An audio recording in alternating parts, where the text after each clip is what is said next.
This is a video on how to obtain Social Security disability. This is not a substitute for legal advice. You should always obtain the counsel of an attorney before filing a Social Security disability claim.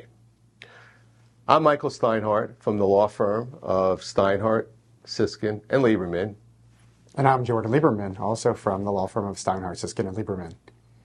And we're here to explain to you what you need to do in order to file a claim for Social Security disability benefits and what you need to show in order to win and be successful on that claim. So, Jordan, first we really should discuss what the definition of Social Security disability is. And there's really four important issues that one has to consider. Number one is that the individual can't work. Number two is that the individual can't work for at least 12 months or it has a terminal illness. Number three is they can't work because of a physical or a mental condition which is properly documented by medical reports. And number four, not only can't they do the work that they did before, but the individual is precluded from doing any other type of work. So who can file for disability? As Mr. Steinhardt just said, you can't file for disability if you're still working. But there is a threshold amount where you can make a certain amount of money and still file a claim for disability benefits. That level is called the substantial gainful activity threshold. If you're making more than a certain amount of money, even if you're working part-time, you can't allege disability unless there's a very extreme circumstance. That amount changes each year. In 2024, that amount is $1,550 per month. 2023, that amount was $1,470 per month. That's the amount before taxes. If you're making more than that, again, even if you're working part-time, you can't allege disability because the standard for disability is, are you able to work at the substantial gainful activity level? And if you're making more than that amount, you're working at the substantial gainful activity level. So there's not going to be anything you can do as far as a Social Security claim. If your work activity drops below that level, then you can file an application. So, Jordan, we get calls all the time with people who ask us for information, but they're still working. And unfortunately, they can't help us. But as we know, you can't use the receipt or trying to get Social Security as a planning tool. It is really unpredictable. So you may find yourself being off from work for a year or longer before getting disability benefits. So we want to stress that Social Security benefits or trying to obtain Social Security disability benefits is not a planning tool. Yeah, there's no such thing as a guarantee when it comes to Social Security disability.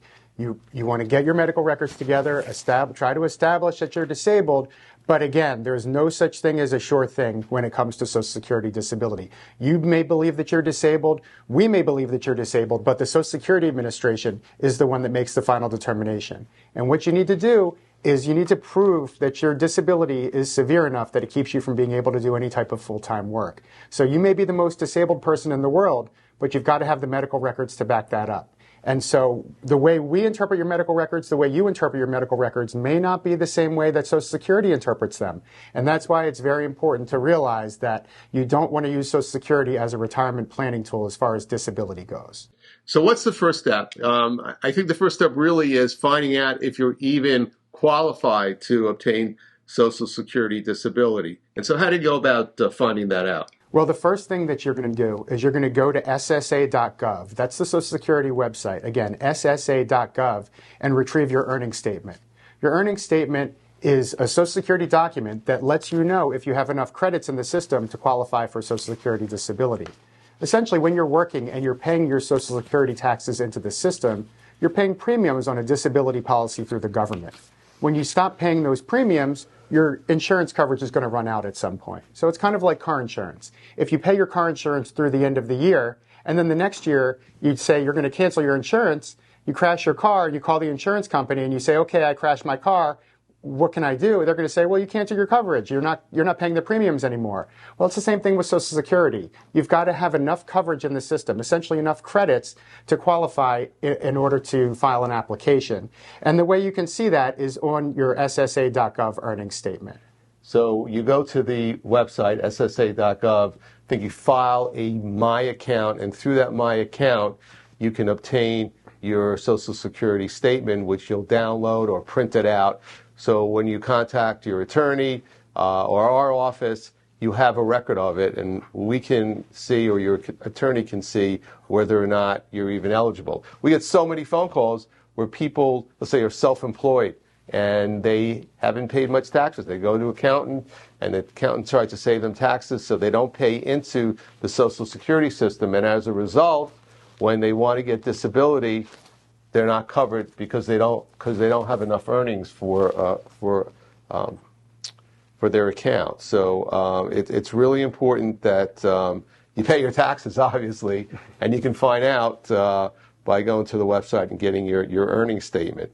So, and one thing I just want to add to that is that your credits typically expire. If you have a consistent work history and you've been working for a number of years, your credits are typically going to expire 5 years after you stopped working.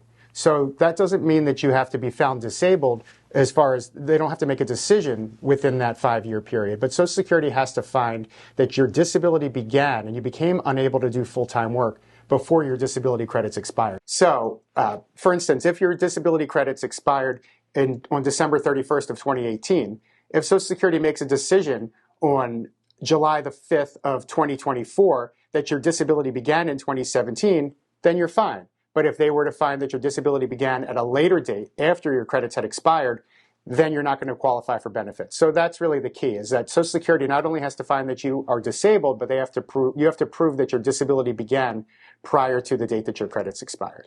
So Jordan, let's say you file for disability and Social Security finds you're disabled on the date you say you're disabled. Do you get money right away? How does that work? So what happens is Social Security makes a decision in your case, and then the local Social Security office then has to process all of the paperwork and make a determination to tell you how much money you're going to be entitled to as far as your back benefits and your monthly benefits. It does take some time, typically about 2 months or so from the date of a decision until you actually get an award letter and see any money from Social Security. Nothing happens right away when it comes to dealing with the Social Security disability application. As far as the amount that you get per month, they'll give you an estimate of that figure in your earnings statement that you can download from SSA.gov. So you'll have some idea how much money you can expect per month from Social Security, but you're not going to know the exact figure until your case gets approved.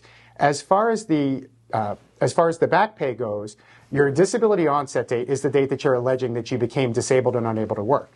If Social Security finds that you became disabled on that date, benefits begin 5 months after that point. Now, they do round up to the next month. So, for instance, if you are alleging that you became disabled January 5th of 2021, and Social Security agrees and finds that your disability did begin on January 5th, 2021, there are no benefits for February, March, April, May, or June. Benefits won't begin until July 1st of 2021. So there is that 5-month waiting period, and again, you do have to round up to the next month before that 5-month period begins. As far as back pay goes, you can go back 1 year from the date you filed the application to collect back pay, but you can't go back any further than when you stopped working. And again, you still have that 5-month waiting period. Now, I know this is a little complicated, and it's, I'm getting a little into the weeds here, but just so people understand, there is that 5-month waiting period, and there is a cap on how far back you can go. If you wait 4 years after you stopped working to file your application, you can't go back all the way to the point that you stopped working to collect back pay. You can only go back 1 year from the date that you filed the application to collect the back money. So, Jordan, we're getting a little ahead of ourselves because we really should talk about how this whole process works. So, first thing we do is we have to file a claim. And you could do that on your own, or you can contact our office or any other law office that does Social Security work to file that claim. It's really important that if you get assistance in filing these claims or pursuing your Social Security disability claim, that you get an experienced attorney who handles these type of legal matters. So number one is you file a claim. You do that on the Social Security website. And once you file the claim and give the proper documentation, which we'll discuss in a few minutes, you wait for the initial Social Security decision. Now that usually takes how long, Jordan? Typically about 6 to 8 months at this point for a decision. Since the pandemic, they've been very short-staffed. It's been taking a lot longer for decisions to come in. So we're expecting a normal wait time of about 6 to 8 months for a decision on the initial application. So once you get a decision, it could be positive, And if it's negative, you go to the next step in the process, and that is reconsideration. How long does that take, and what's that all about? So reconsideration is decided in much the same way that the initial application is decided. Again, about 6 to 8 months for a decision. You don't have a hearing in front of a judge. You don't get to actually speak to the person making the decision in your case, but you can update Social Security with any new medical information, and they make another decision in your case. So that'll be the second step of the process. Social Security looks at all the medical evidence. They're not bound by the initial determination that denied your case. They look at the evidence again and make another decision. If it's approved, that's the end of the case. You don't have to do anything else. If the claim is denied at that point, then the next step would be to file a request for hearing, where you actually have a hearing in front of an administrative law judge. Now, generally, how long does that take to get a hearing before an administrative law judge? So the time period fluctuates. It always goes up and down. But at this point, it's around 6 to 9 months from when you file a request for hearing until you actually get a hearing date. Now, when you get a hearing date, they have to give you at least 75 days notice from the date that they send the notice out until the date that the hearing is actually scheduled to take place. So are the hearings in person or on video? How are the hearings conducted? The hearings are conducted in person, on video, and over the phone. If you would like to have an in-person hearing, you're always allowed to request an in-person hearing, and they have to grant that. So if that's something you want to do, that's something that you're always entitled to. You can also have a hearing over the phone where you'd be at home talking to the judge.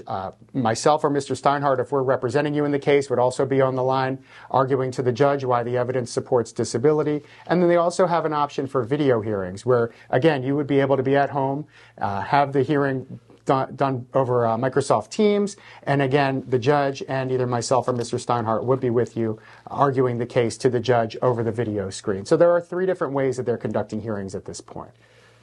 So, Jordan, what does the Social Security Administration and or the judge consider in finding you disabled? What kind of evidence do you need to prove that you're disabled? So you're looking at 2 different types of evidence. There's subjective evidence. That's evidence of things that you tell your doctor, areas of pain that you're experiencing, fatigue, are you having headaches, migraines, things like that. Anything that's not going to be documented in an MRI, X-ray, things like that. Things along those lines where if you're having neck pain or you're having low back pain and you get an MRI, that's objective evidence. Those are things that you can show to the judge and say, okay, this is what the MRI shows. This is how severe the low back injury is. But they're looking at those types of evidence. And then there's also opinion evidence. That's evidence from your doctors that state what they feel your limitations are. A Social Security claim could be based on physical impairments. It could be on mental impairments. You don't have to pick one impairment and say, this is the reason why I'm disabled. It's a totality of all the impairments you suffer from, and Social Security then makes a determination of how limited you are and whether your overall capacity from a mental and physical standpoint would allow you to do full-time work. But they're looking at all of the evidence in your case. One thing that's really important is that you make sure that you tell your doctors all of the symptoms that you're going through. Because a lot of people, they could say to the judge, well, I'm dealing with all this fatigue. I can't even get out of bed. I'm spending 3 days a week in bed from morning until night. But if it's not documented in the medical records, it's not going to carry any weight with Social Security. So it's really important that your doctors are aware of the symptoms that you're experiencing and that you tell them whenever you have appointments, this is what I'm going through. This is how severe my impairments are, and this is why I'm dealing, and these are the issues that I'm dealing with on a day-to-day basis.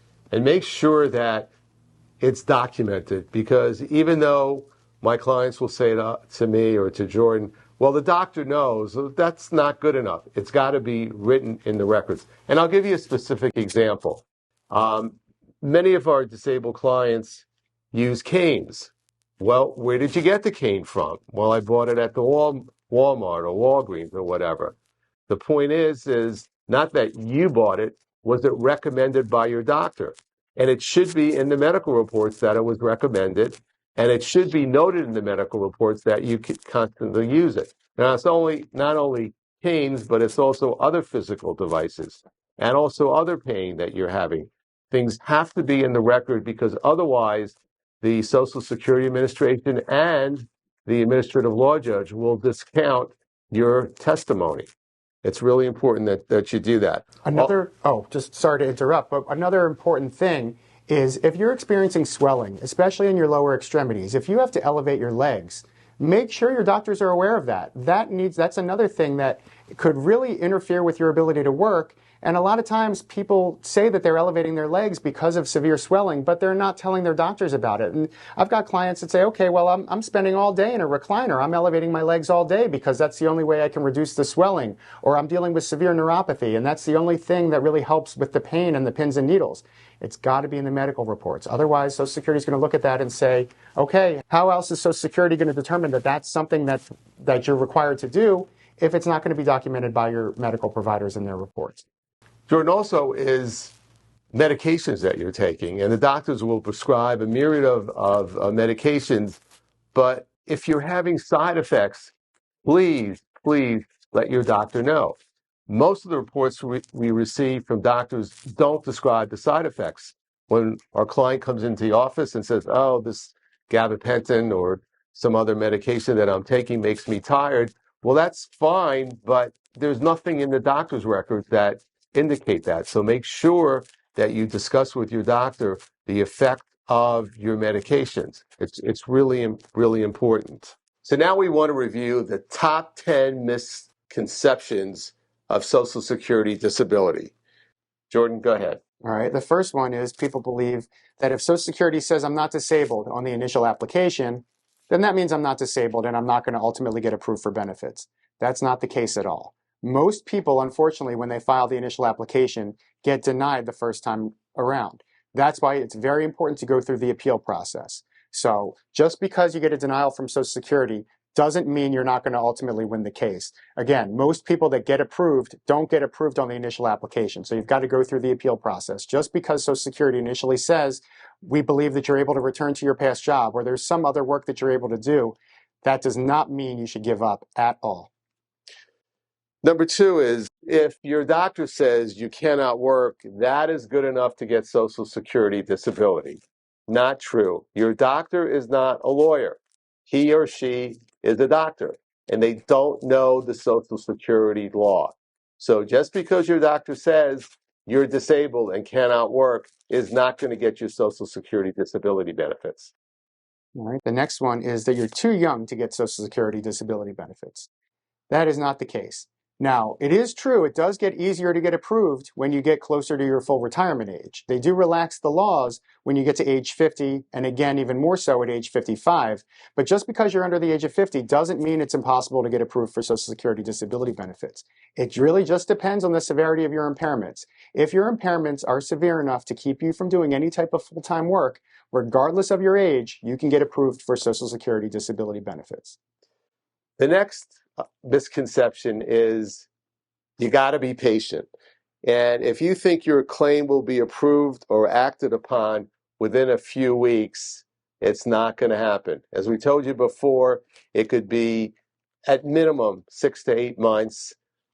It could be up to 2 years. So nothing works quickly with the Social Security Administration, unfortunately. And I know they're trying to improve the process, but you got to be patient because it's going to take a while. The next misconception is if I'm really disabled, I will get Social Security disability without a problem. Unfortunately, that's not always the case. A lot of times you have to go through the appeal process. Social Security might not see the case the way that you do, the way that myself or Mr. Steinhardt see the case. So if Social Security doesn't approve the case right away, like I said before, that doesn't mean it's time to give up. That means it's time to go through the appeal process and keep going and do everything we can to get this case approved.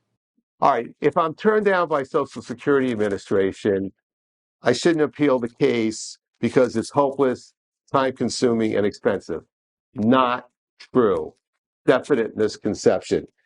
It is time-consuming because, as we said, it takes a long time to appeal this case, but most lawyers, as we'll discuss with you in a few minutes, take these cases on a contingency fee, so you won't have to pay attorney's fees if you lose the case. And certainly it's not hopeless because the Social Security Administration, through the appeal process, makes mistakes, and they can be overturned very easily. So it's certainly worthwhile, if you can't work, to go through the appeals process. The next misconception is if my doctor says I'll never get Social Security disability, I won't ever be able to get it. Again, your doctor is not an attorney. Your doctor, I'm sure, is very, very skilled in the medical field, but they don't know all the laws that go into Social Security disability. And there's a lot that the doctor might not be aware of as far as the rule changes when you reach certain ages, and also as the ability to do your past work, the ability to do other work. The doctor is focused on your medical treatment. So don't focus too much on whether your doctor says you're going to get disability or not going to get disability. That's something that your attorney could talk to you about. That's something the Social Security Administration will make a determination about. Your doctor is not the one that ultimately decides if you get approved or you get denied. So the next misconception is, well, my friend went through this whole process and he or she can help me. Please, please do not do that. Every case is different. The fact that your friend or even a relative got Social Security disability and they did it on their own doesn't mean they're going to be able to help you or know what to do to get through the process. So don't rely on a person who's not a lawyer that really doesn't know the whole Social Security system and, in fact, may have gotten lucky to get their benefits on their own. The next misconception is if I can't do my former job, I'm disabled and I'll get Social Security disability benefits. That's not the case. If you're between the ages of 18 and 49, the standard for disability is, are you able to do any work at all that exists in the national economy? So it doesn't matter if you're able to do your former job or not. It's a standard of whether there's any work at all, regardless of how much money you would get paid, regardless of whether you're way overqualified for another job. If there's any full-time work that you can do, you're not disabled under Social Security's laws. Now, that does change when you get to age 50 and then again at age 55. We're not going to get into that right now. It's a little bit more complicated. But for anybody under the age of 50, you have to prove a complete inability to do any type of full-time work in order to qualify for benefits. The final misconception is that my attorney won't represent me unless he or she gets paid up front. That's not true. Social Security lawyers work on a contingency fee, which means that they only get paid if they win the case. If they don't win the case, you don't pay them. So, Jordan, why don't you explain how the fee structure works with our firm and a little bit about why you really should have an attorney to process your claim. Incidentally, the law firm of Steinhardt, Siskind and Lieberman will represent you from day one. We'll file the claim from you and go through all the appeals. You really don't have to wait till you get denied. So we're always available to start your claim from day one. Jordan, explain why you should need it. You should get an attorney. Okay, so I happen to have here the book that contains the federal Social Security laws. It's a big book. It's a lot in here. I know I personally would not want to go in front of a judge without somebody that knows all of the details of the information in the federal Social Security laws book, because there's a lot that goes into it. There's a lot that you're going to want to, that could potentially come up when you have a hearing in front of a judge. So you want to make sure that you've got representation. You've got somebody that knows the ins and outs of Social Security law that can represent you and be your advocate to help you get approved for benefits every step of the way. How does my attorney get paid? Attorneys only get paid if you win your Social Security disability case. If you don't win the case, there's no fee at all for anything that your attorney does. If you do win the case, your attorney's fee will be 25% of the back pay, capped at whatever the Social Security fee cap is at the time your case is decided. Again, there is no fee for an attorney unless you win your case. So that wraps up basically the Social Security disability information. Our law firm, the law firm of Steinhardt, Siskind and Lieberman, is available for free initial consultation. You can reach us at 410-766-7630 or on our website at www.steinhardtlawfirm.com. We look forward to hearing from you. Thank you. Thank you.